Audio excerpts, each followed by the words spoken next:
Good evening. It's a pleasure to be here. President Rahul, Secretary Santosh, IPP, and my good friend Shankar, and all my friends in Rotary Club of Thane Ghorbandar Road. I cannot forget my charter president Sandeep Dhotre, who has accompanied me and given me company. Hindi में बोलूँ चलेगा ना? मेरे को कुछ नहीं, I can speak English but हाँ, मैं वही मिक्स करनी करूँगा. आज हम डिजिटलाइजेशन की जब बात करते हैं तो मन में क्या आता है? Demonetisation, UPI. Anything else?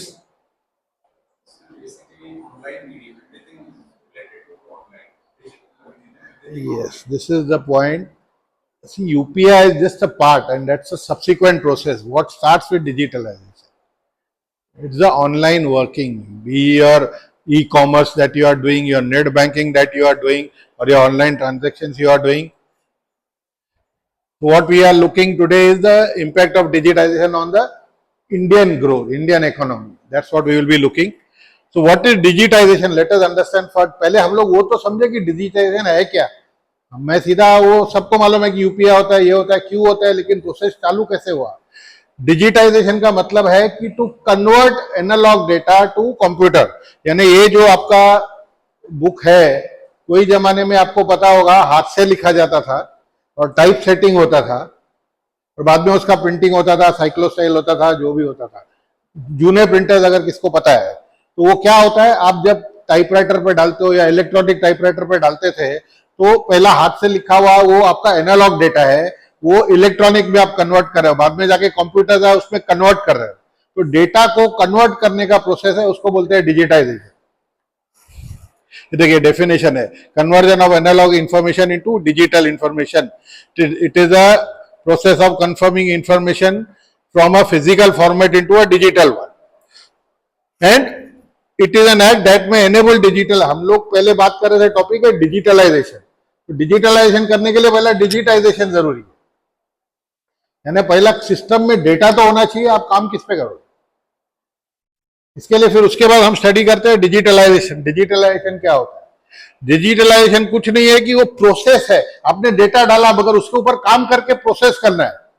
आज जैसे आप यूपीआई बोल रहे थे, तो आपका डेटा डाला हुआ है, आपका बैंक अकाउंट कनेक्टेड है, वो सर्वर कनेक्टेड है, आप प्रोसेस कर रहे हो कि मैं उसको ट्रांजैक्शन दे रहा हूं, तो वो मर्चेंट भी कनेक्टेड है, आप भी कनेक्टेड हो. वो जो आप प्रोसेस उसमें डाल रहे हो उसको बोलते हैं डिजिटलाइजेशन.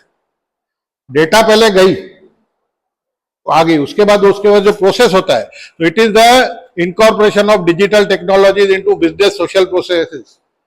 आप जो ऑनलाइन आजकल सर्वर पे ट्रांजैक्शन होता है, कंपनीज में आप काम करते हो तो 10 जगह सर्वर होता है, और मेरा वेयर हाउस पड़ा है पुणे में, ऑफिस हेड ऑफिस है मेरी बॉम्बे में, और मेरा कस्टमर है समझिए लंदन में. तो वो क्या करता है, जब मेरे को ऑर्डर देता है तो ऑटोमेटिकली मेरा सिस्टम वेयर हाउस में चेक करता है कि भाई मेरे पास वेयर हाउस में प्रोडक्ट पड़ा है कि नहीं, क्योंकि वो डिजिटाइज डेटा पड़ा है मेरे पास. होगा तो उसके हिसाब से वो कमिटमेंट देता है कि हाँ मैं आपको इतने दिन में दे पाऊंगा, या अगर नहीं है तो वो सोचेगा भाई कितने दिन में मेरा मटेरियल आएगा, कितने दिन में बनेगा, रॉ मटेरियल आएगा, ये आएगा. तो उसके हिसाब से प्रोसेस होता है, एनालाइज होता है, और फिर कस्टमर को डेट दी जाती है कि हम आपको इतने दिन में डिलीवरी दें. ऑनलाइन प्रोसेस आजकल कंपनी में यही चलता है. तो it is the use of digital technology to change the business model and provide new revenue and value producing opportunities. इससे क्या हो गया कि हमारी रेवेन्यू मॉडल फास्ट हो गई.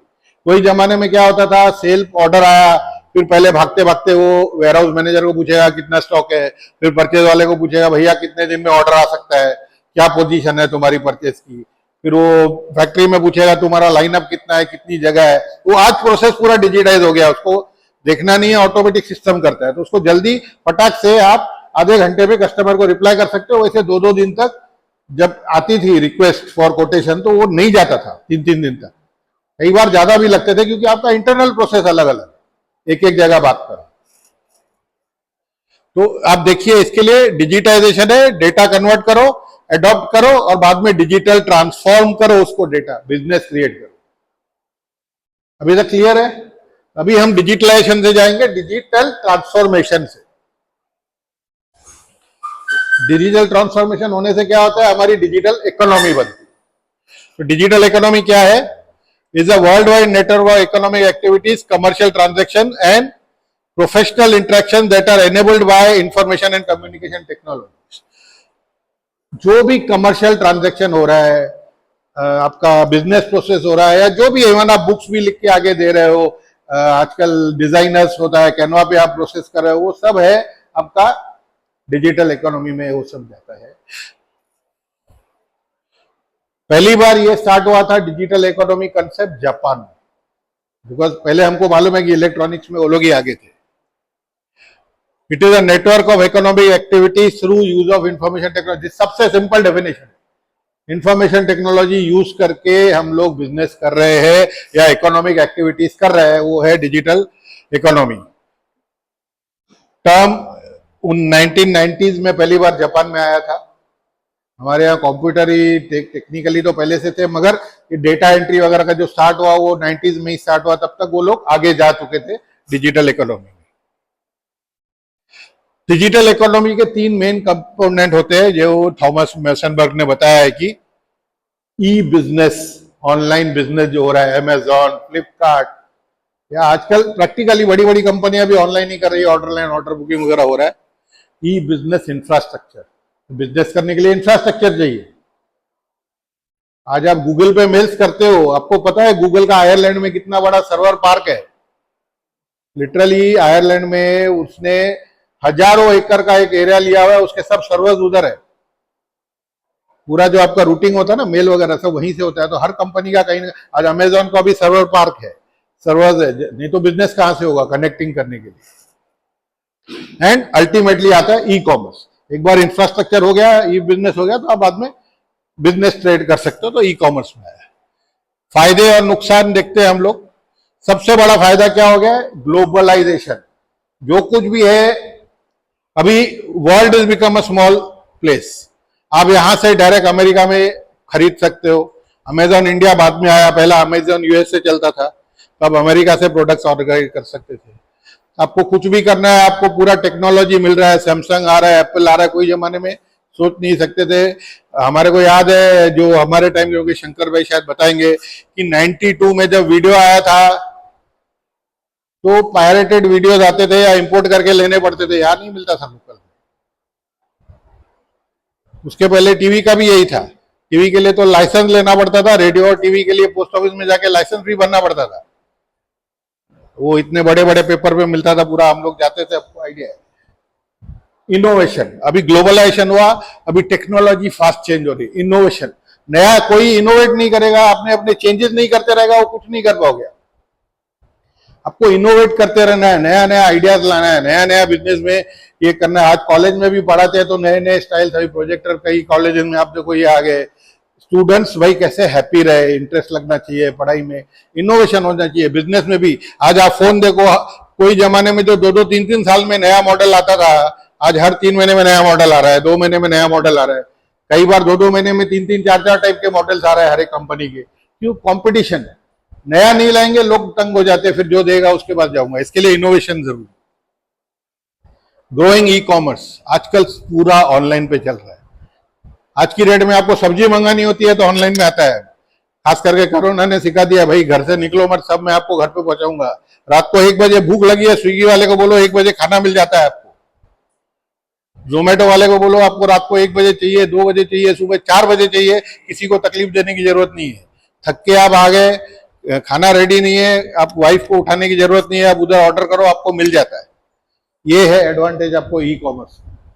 और फिर डिजिटल करेंसीज आ गई। हालांकि ये थोड़ा रिस्की है, बिटकॉइंस वगैरह जो चल रहा है, कि आज पैसा भी हमको, मेरे को जेब में, वैसे भी फोन में है, बट एक करेंसी भी अलग से बनी है, वो रिस्की है।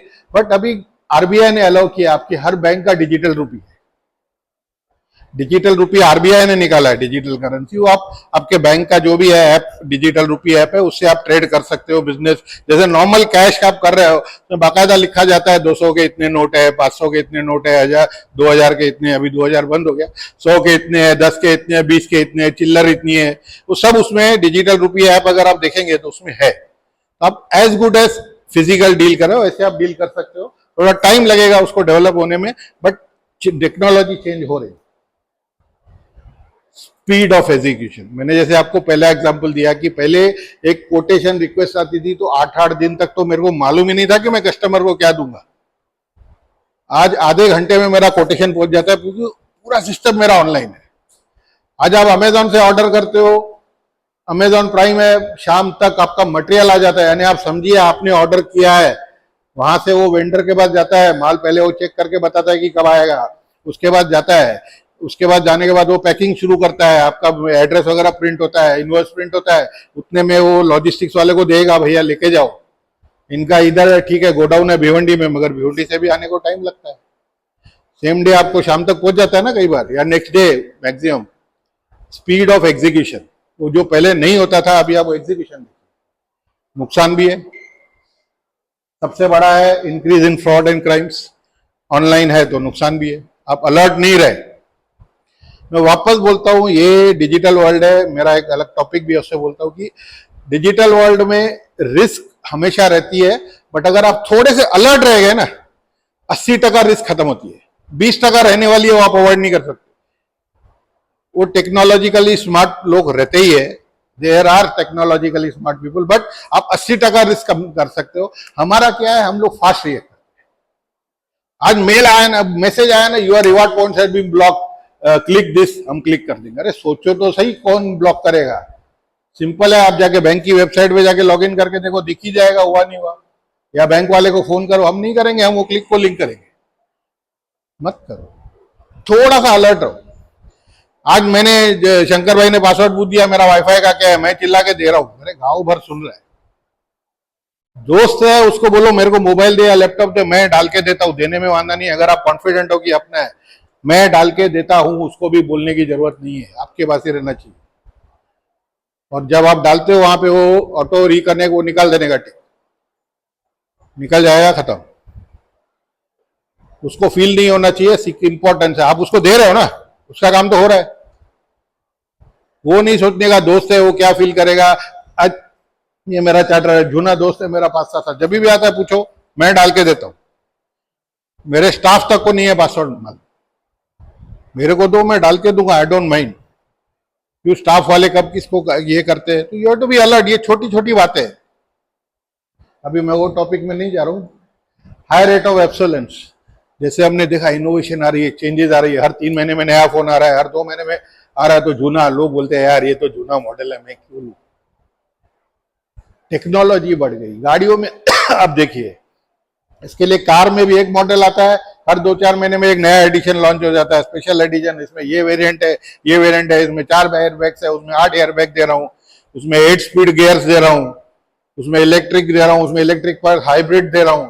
फटाफट आप देखिए कैसे चेंजेस आते हैं, क्योंकि ऑब्सोलीट होता है, लोगों को चेंज चाहिए, लेटेस्ट चाहिए। तो जूना क्यों लेगा, इसके लिए जूने का रेट एकदम से है। इसके लिए नया फोन आप लो, आप मार्केट में बेचने जाओ, 25% नेक्स्ट डे पे आपको कम मिलेगा, अनटच फोन होगा तो।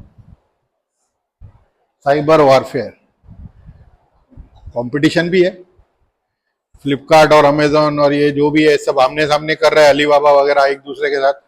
हो सकता है कंपटीशन में एक दूसरे की मस्ती भी करे, साइबर वॉरफेयर होते रहता है। साइबर वॉरफेयर का सबसे बड़ा रिस्क होता है नेशंस में। अभी आपने देखा दिल्ली में क्या कल रीजन आया, लाइट बंद है क्योंकि उसका ग्रिड खराब होगा। ग्रिड क्या होता है? Electric grid. शेयर मार्केट होता है ना, जैसे आपके शेयर्स पड़े हैं डीमेट में, तो वैसा it's a grid is a market for electricity. तो हर स्टेट जो पैदा करता है, जैसे हमारा कोयना डैम से इलेक्ट्रिसिटी आता है, वो सीधा ग्रिड में जमा होता है, इलेक्ट्रिक ग्रिड में। हम लोग को भी यूज करना होगा, हम वहां से लेते हैं, यूज करते हैं, तो जो सरप्लस पड़ा रहता है। और अगर दूसरे स्टेट को, अभी महाराष्ट्र ने 1000 मेगावाट दिया और 900 मेगावाट यूज किया, 100 मेगावाट मेरा सरप्लस पड़ा है। और हो सकता है अभी जैसे दिल्ली को शॉर्ट है तो उन्होंने ग्रिड से लिया, तो 100 मेगावाट का पेमेंट वो लोग महाराष्ट्र को करेंगे, वो है इलेक्ट्रॉनिक ग्रिड। सेम आपका जो फाइबर ऑप्टिक चल रहा है आजकल, वो सी बेड से वाया सिंगापुर इंडिया में आया हुआ है। वो अगर कोई जाके उसको अटैक करे, आपकी साइबर ग्रिड को कोई अटैक कर देना, तो एक बार इलेक्ट्रिसिटी चली गई, इकोनॉमी खलास हो सकती है। आगे के लड़ाई ये आप रशिया वगैरह दे रहे हो, ये सब आर्म्स लॉबी का गेम है। असली जो लड़ाई होएगा वो सब ये साइबर वॉरफेयर ही होने वाला है। आप देख रहे हो पाकिस्तानी अटैक्स आ रहे हैं कि भाई ट्विटर पे कुछ कुछ उल्टा उल्टा आ रहा है, चाइना वाले करते हैं, ये सब ये साइबर वॉरफेयर है। इंफॉर्मेशन ओवरलोड, इतना इंफॉर्मेशन है, इतना इंफॉर्मेशन, आप गूगल में सर्च मारो न्यू मोबाइल हैंडसेट, इतना आएगा आप खुद कंफ्यूज हो जाते हो। आपको एक डेटा चाहिए है कि भाई मेरे को वो एरिया के बारे में चाहिए, 10 टाइप के लोगों का 10 टाइप का इंफॉर्मेशन आपको मिलता है, कोरा वाला अलग देगा, वो विकीपीडिया वाला अलग देगा, वो अलग देगा, आप खुद कंफ्यूज हो जाते हो। तो कई बार आदमी थक जाता है, यार जाने दे क्या करो, तो इंफॉर्मेशन ओवरलोड होता है। ऑनलाइन आपका एक्सपोजर है, वो मैंने आपको पहले ही वो बता दिया कि रिस्क बढ़ता है। इसके मोड्स क्या है डिजिटल इकोनॉमी पे, आप जैसे बोल रहे थे पे वॉलेट, जीपे वगैरह, जीपे, फोन पे, इधर मैं इधर से क्रेडिट डेबिट कार्ड्स, थोड़ा मेरा ये रहेगा मुंह में, क्रेडिट कार्ड्स है, डेबिट कार्ड्स है, ये अभी नया है हमारा यूनिफाइड पेमेंट इंटरफेस जो हम वापर रहे हैं, ऑनलाइन बैंकिंग और ई कॉमर्स वेबसाइट्स, ये है डिजिटल इकोनॉमी के मोड्स, क्या क्या हो रहा है, कैसे काम हो रहा है। यूपीआई क्या है, अभी यूपीआई की आपने बात की, व्हाट इज इट, इसका प्रोसेस क्या है। यहाँ पे आप डेटा डालते हो, वो सर्वर में जाता है, ये आपसे पासवर्ड ले रहा है, ये पूरा इसे प्रोसेस समझाया हुआ है। वहाँ पे जाता है, बैंक से कंफर्म होता है आपके वाईफाई के थ्रू, फिर आपके पास ओटीपी आता है, आप डालते हो, फिर सामने वाले के पास वो डेटा ट्रांसफर होता है और अल्टीमेटली वो पैसा जाता है।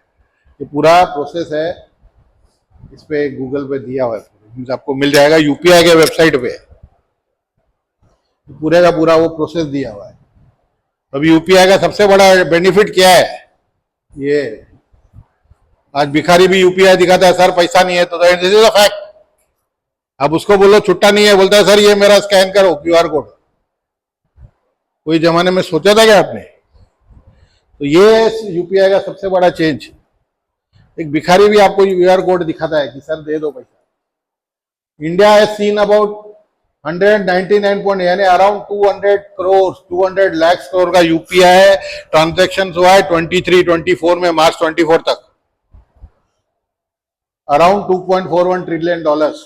लास्ट ईयर हुआ था खाली 140, अभी 200, आप समझिए स्पीड में कितना बढ़ रहा है, 30% इंक्रीज, 25%, और उसके पहले का था 84 का 139, 50% इंक्रीज। ये 3 साल का कंपैरिजन दिया है मैंने आपको। तो इस कदर यूपीआई का ट्रांजैक्शन बढ़ रहा है हमारा। आज बच्चों को भी दो तो 1 रुपए का टॉफी लेके आते हैं यूपीआई से। पहले हम लोग फॉरेन जाते थे ना, तो वहां देखते थे अरे यार लोग 1-1 रुपए के लिए क्रेडिट कार्ड वापर रहे, ये वापर रहे, यहाँ पे आप तो 2 रुपए का, 5 रुपए का, सब यही वापर रहे। अभी UPI is used in 10 countries, India, Bhutan, Nepal, Malaysia, Singapore, UAE, US, UK, Oman, Qatar, Saudi, Canada, Australia, Hong Kong. आप डायरेक्ट यहां से सिंगापुर पेमेंट कर सकते हो, सिंगापुर वाला आपका फ्रेंड आपको इंडिया में यूपीआई कर सकता है उसके लोकल बैंक से और लोकल फोन से। इंडिया का फोन जरूरी नहीं है, पहले होता था इंडियन फोन चाहिए, अभी वहां से होता है। तो ये टेक्नोलॉजी जो ये कंट्रीज आके देख के गए, अभी G20 में भी देख के गए, देवर इम्प्रेस्ड कि भाई ये कैसा पेमेंट ट्रांसफर हो रहा है फटाक से। ये ईयर वाइज दिया है मैंने, 21-22 का मंथ वाइज आप देखिए कितना हुआ, 4,53,000 करोड़ से लेके 960, यानी लिटरली डबल हो गया अप्रैल 21 और मार्च 22 के बीच में। फिर अप्रैल 22 और उसके बीच में 1.5 गुना हो गया मार्च 23 के बीच में, और अप्रैल 23 और इसके बीच में वही जो 25%, जो टोटल ट्रेंड में भी मैंने आपको बताया, ये मंथ वाइज फिगर्स है, सब ये यूपीआई के वेबसाइट पे अवेलेबल है। और ये अभी का, ये 2 महीने का, अभी तक हम लोग ने देखिए 40 लाख करोड़ का बिजनेस कर दिया है। ये सिर्फ 2 महीने में है, लास्ट ईयर पूरा इतना था, यानी अभी तक हम लोग ने 20% काम 2 महीने में कर दिया है।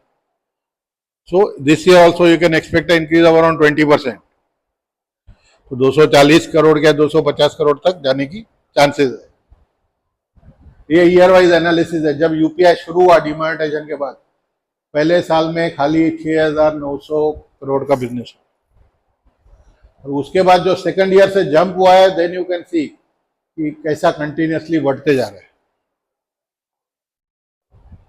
ये ईयर वाइज, इसमें बार चार्ट में भी वही एक्सप्लेन किया हुआ है कि ये वो ट्रांजैक्शंस कितने हुए और ये पैसा कितना गया है करोड़ में।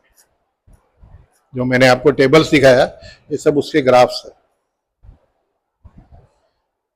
कितने बैंक्स लाइव हो गए आप देखिए यहाँ पे एवरेज एक टाइम पे 500 से ज्यादा बैंक आज की डेट में लाइव है, यूपीआई में ट्रांजैक्शन हो रहा है।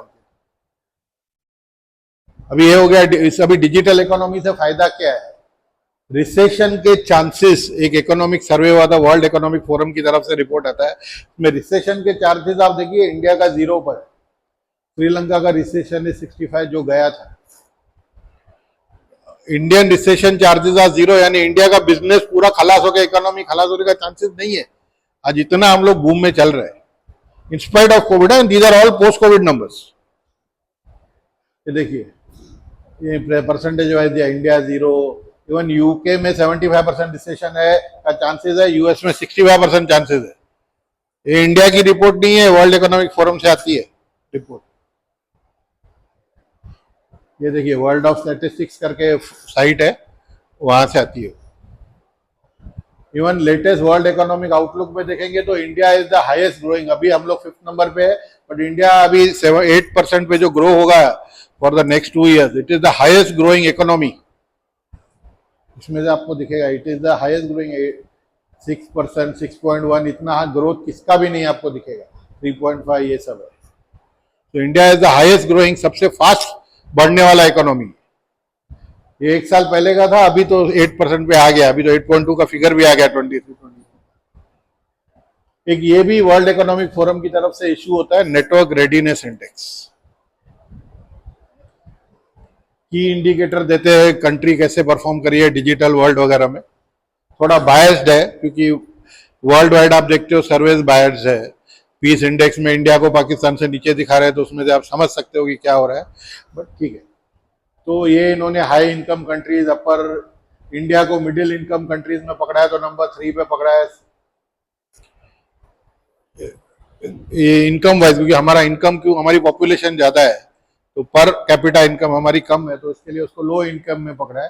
इसके लिए हम we are number 3rd in that, Ukraine और वियतनाम के बाद। सिमिलरली रीजन वाइज पकड़ा है इन लोगों ने ऐसा, तो अभी रीजन में पकड़ेंगे तो डेफिनेटली सिंगापुर, कोरिया और जापान ही आपको आगे दिखेगा, टॉप 3 में इंडिया दिखेगा नहीं। और ये स्ट्रांग है और वीक इंडिकेटर्स क्या है हमारे इंडिया के? इंटरनेशनल बैंडविड्थ जो है, we are number 1, we are the highest bandwidth. Active mobile broadband subscriptions में नंबर 2 है आफ्टर चाइना। चाइना का हाईएस्ट है broadband subscriptions. SMS send by population number 3 है। ये सब जो है ना, ये रैंकिंग दिख रही है कि हम लोग कहां पे है। Gender gap in internet use में 91th रैंक है, क्योंकि अभी भी गांव की लेडीज नहीं वापर रही है, तो in gender gap we are behind. Professionals अभी ठीक है, ये चेंज हो गया है। हैप्पीनेस में वापस देखिए 117 पे लेके आया है। ये लोग को पाकिस्तान ऊपर दिखेगा, श्रीलंका ऊपर दिखेगा, बांग्लादेश ऊपर दिखेगा, यूक्रेन भी एक बार के लिए ऊपर दिखाएंगे, मगर इंडिया को वो डेफिनेटली कुछ है, चल रहा है, तो I don't want to comment, but है। हाँ, साइबर सिक्योरिटी में भी we are at number 15, so we are improved a lot. नहीं तो इंडिया का हिसाब से रिस्क ज्यादा होना चाहिए, but we are ranked at number 15 across the globe. अभी हम लोग लास्ट में आते हैं मेन मुद्दे पे। पहला मगर क्या कंसेप्ट समझना जरूरी था, नहीं तो आप भी बोलते क्या बोल के गया सीधा 2 मिनट में। तो बेनिफिट्स क्या है मेरे डिजिटलाइजेशन के? इकोनॉमी में सबसे बड़ा बेनिफिट है कैशलेस इकोनॉमी। आज कैश लेके घूमना नहीं पड़ता है। मैं गया था ताशकेंत, उज्बेकिस्तान कुछ साल पहले। वहां इंडिया यानी US $100 में हमको 3 से 4 लाख रुपए लोकल मिलते थे, और वो पूरा कैश लेके पोटले लेके घूमना पड़ता है। इधर आपको कैशलेस है, सब आपका चल रहा है। जैसे मैंने बोला बच्चों को भी, हम पहले स्कूल जाते तो पॉकेट मनी, अभी वो मोबाइल है, वो लोग जाए खर्चा करते हैं। यूपीआई से सब काम हो रहा है, आपका ट्रैकिंग भी है, कुछ चोरी होने का रिस्क कम है। हायर रेवेन्यू कलेक्शन, गवर्नमेंट की रेवेन्यू बढ़ी। अभी हमने देखा हमारी GST per month 2 lakh crore पे जाके टच किया है। क्या हो गया? आज भिखारी भी मैंने आपको दिखाया यूपीआई ले रहा है, तो उसके बैंक में पैसा जा रहा है, जो कभी जिंदगी में रिटर्न नहीं भरता था, आज उसकी इनकम गवर्नमेंट को दिख जाती है। पान वाला था, रेडी वाला था, ये आपके जो भाजी वाले हैं, आज वो ऑफिशियल जीपे में ले रहे हैं, तो उनकी इनकम दिख जाती है। तो इनकम बढ़ेगी तो टैक्स तो बनना ही पड़ेगा। तो गवर्नमेंट की रेवेन्यू जो चोरी हो रही थी, भले जानबूझ के या कैसे भी, वो बंद हो, कम हो गई। आज रेडी वाला भी, पान वाला भी, जो भी है, लोग भरते हैं क्योंकि इनकम दिख रही है उधर। ऑटो वाला है, ये छोटे छोटे मैकेनिक्स है, आपके स्कूटर बनाते हैं, ये सब करते हैं। अभी आज तो आज जीपे तो सब लेते हैं। उसकी वजह से क्या हुआ, ग्रॉस अर्निंग बढ़ी तो जीडीपी बढ़ गई। जीडीपी का मतलब है जो हमारी टोटल नेशनल अर्निंग। आज एक आदमी, ये जीडीपी क्या, ये सब ऑफिशियल फिगर्स होते हैं ना। अर्निंग तो पहले से थी मगर चोरी होने की वजह से दिखती नहीं थी। कर्व ऑन अनअकाउंटेड ट्रांजेक्शन, जैसे मैंने बोला कि कम हो गए काफी।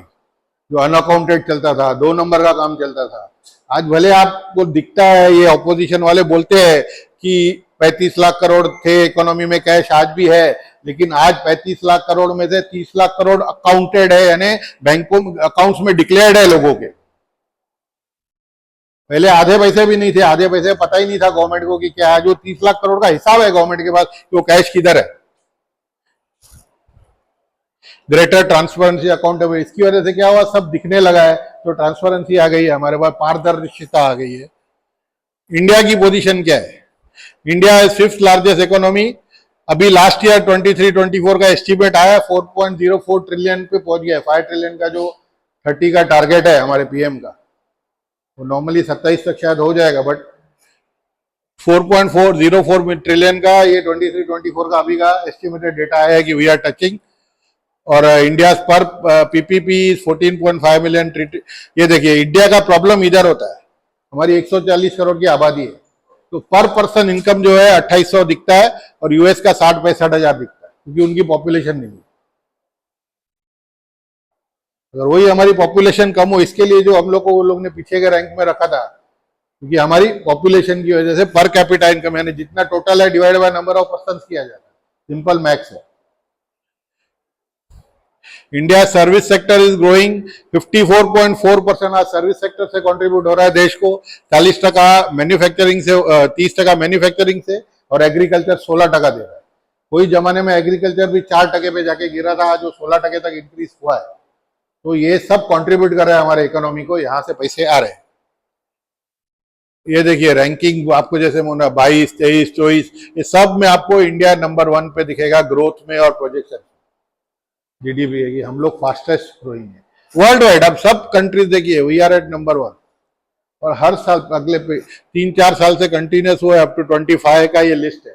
ये सब वो वर्ल्ड इकोनॉमिक फोरम का नेटवर्क इंडिकेटर ना, वहां से आता है। वर्ल्ड इकोनॉमिक आउटलुक जनवरी 24 का अपडेट है।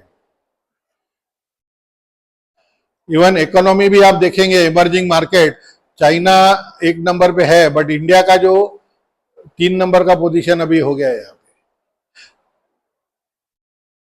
इंडिया 2 नंबर पे चली जाएगी बाय 2050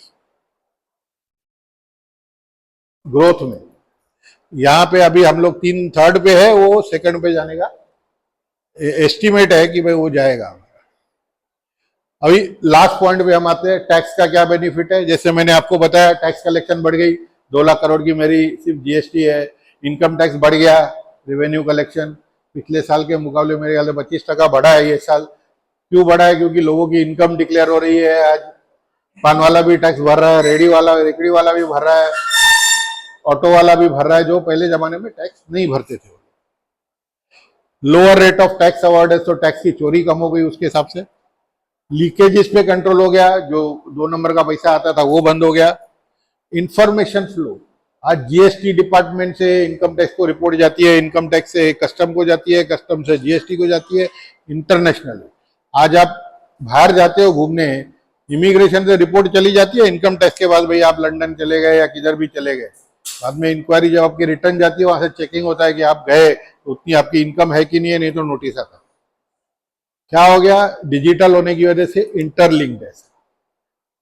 आज इनकम टैक्स आप भरते हो, बिजनेस करते हो, जीएसटी में अगर उतना टर्नओवर नहीं दिखाते हो तो मैप होता है, वो आ जाता है नोटिस जीएसटी से कि भाई आपने जीएसटी में कम क्यों दिखाया है, या जीएसटी ज्यादा होगा तो इनकम टैक्स वाला बोलता है भाई आपने इनकम टैक्स में कम क्यों दिखाया टर्नओवर, पूरा इन्फॉर्मेशन आ जाता है। आज आप टीडीएस का देखते हो, आपको नोटिस आ रहा है भाई आपने ये डिविडेंड आया आपके पास 50,000 रुपये, आपने सिर्फ 30,000 क्यों दिखाया है। बैंक वाले ने इंटरेस्ट आपको 80,000 दिया, आपने 40,000 क्यों दिखाया, नोटिस आते हैं, क्योंकि वो इन्फॉर्मेशन अभी जा रही है। easier faster processing of data, आज रिफंड कईयों को तो 24 घंटे में आ जाते हैं रिटर्न भरने के, पहले कभी सोचा भी नहीं होगा आपने। रिटर्न भरो 24 घंटे में रिटर्न आ जाता है। सो यहाँ से पूरा मैंने ये लिया था support. Thank you very much for patiently listening. Again thanks to the president and secretary and Shankar bhai. आपको कुछ क्वेश्चन है तो आई एक ही क्वेश्चन था सर। हाँ जी। अभी समझो मैंने आपको 100 रुपीज ट्रांसफर किया यूपीआई से, हाँ जो भी बैंक्स वगैरह उनको उसमें से क्या हाँ, उनका इनकम, वो 100 आपके पास जाता है महीने दे रहे हो, उनका इनकम क्या है? गवर्नमेंट उनको सब्सिडाइज करती है चार्जेस। बीच में आया भी था, अब रूमर आपने पढ़ा होगा कि अभी यूपीआई पे पैसा लगेगा चार्जेस, फिर गवर्नमेंट ने क्लैरिफाई किया। इनको गवर्नमेंट ये करती है, जैसे आपको क्रेडिट कार्ड पे वो लेते हैं ना बैंक वाले चार्जेस, में वेंडर से लेते हैं, तो इनको गवर्नमेंट सब्सिडाइज करती है। पॉसिबिलिटी है या हो सकता है खाली वेंडर से ले, जैसे क्रेडिट कार्ड में होता है, कंज्यूमर से नहीं लेके। हाँ, खाली जो इंडिविजुअल है उसका वो भी कुछ ना कुछ रास्ता निकालेंगे वर्कर को, या अगर थोड़ा भरना भी पड़ा तो अगर आज आपको फैसिलिटी मिल रही है, वो आपको फैसिलिटी मिल रही है, आप इतना बड़ा कैश लेके जाने से तो आपको इजी पड़ता है ना भेजने के लिए।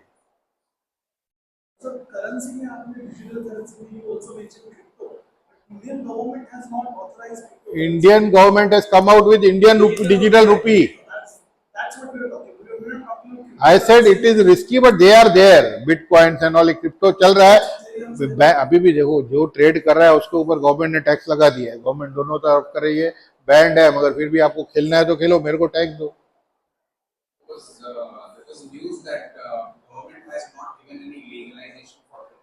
No legalization has been given, but government ने सेड अगर आप फिर भी कर रहे हो तो मेरे को भी टैक्स, उस पे इनकम टैक्स है।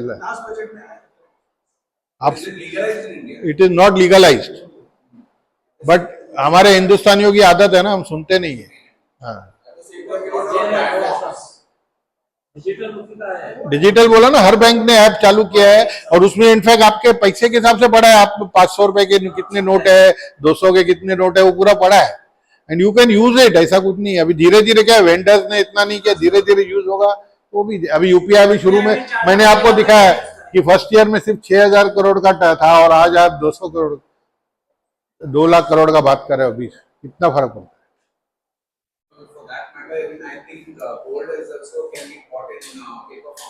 It is already there, sovereign gold bonds. In fact, that is better. It is not only safety, it is giving you annually 2.5% interest. 2.5% interest होता है, इंक्रीज वो है, वो आता है, इंक्रीज आता है आपको। जितना भी बॉन्ड वैल्यू इंक्रीज होता है ना, गोल्ड का रेट, उसके अगर समझो आपने 3 साल पहले 4000 में लिया होगा, तो आज 7500 दिख रहा है उसका प्राइस। तो इन्फ्लेशन भी है, प्लस 3% इंटरेस्ट है, 2.5%। Better to buy. हाँ, इधर लॉकर में पड़ा है, डेट इन्वेस्टमेंट है, कुछ काम का नहीं है। इससे अच्छा आप लोग बॉन्ड्स पे लीजिए, आपका गोल्ड का गोल्ड आ गया, और 2.5% इंटरेस्ट कमा के दे रहा है आपको। ओवर एंड अबव वैल्यू भी आपको मिलती है, ऐसा नहीं कि जो वैल्यू दिया वैल्यू भी मिलती है। खाली इतना ही है कि इंटरेस्ट वो ओरिजिनल रेट पे मिलता है, इंटरेस्ट हायर वैल्यू पे नहीं मिलता है। मगर जब भी 10 साल के बाद आपको पैसा आएगा, तो वो हायर वैल्यू, जो वो टाइम का मार्केट वैल्यू होगा गोल्ड का, उसके हिसाब से। आज 7500 रुपया बॉन्ड्स की कीमत दिख रही है, जो 4-4.25 में 3-4 साल पहले जिन्होंने लिया है। तो आपकी अप्रिसिएशन जो गोल्ड में पड़ी है, कम से कम ये पैसा हाथ में तो आएगा। गोल्ड तो वैसे ही पड़ा है, ऐसा डेड मनी कोई वापरता तो है ही नहीं, लॉकरों के हवाले है खाली।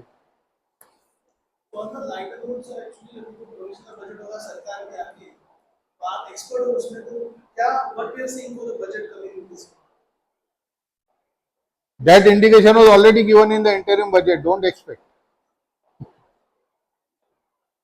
अभी एक क्या है, ज्यादा थोड़ा बहुत टिंकरिंग होगा इधर उधर, 50,000 इधर उधर का बेनिफिट, बाकी कुछ एक्सपेक्ट मत करो।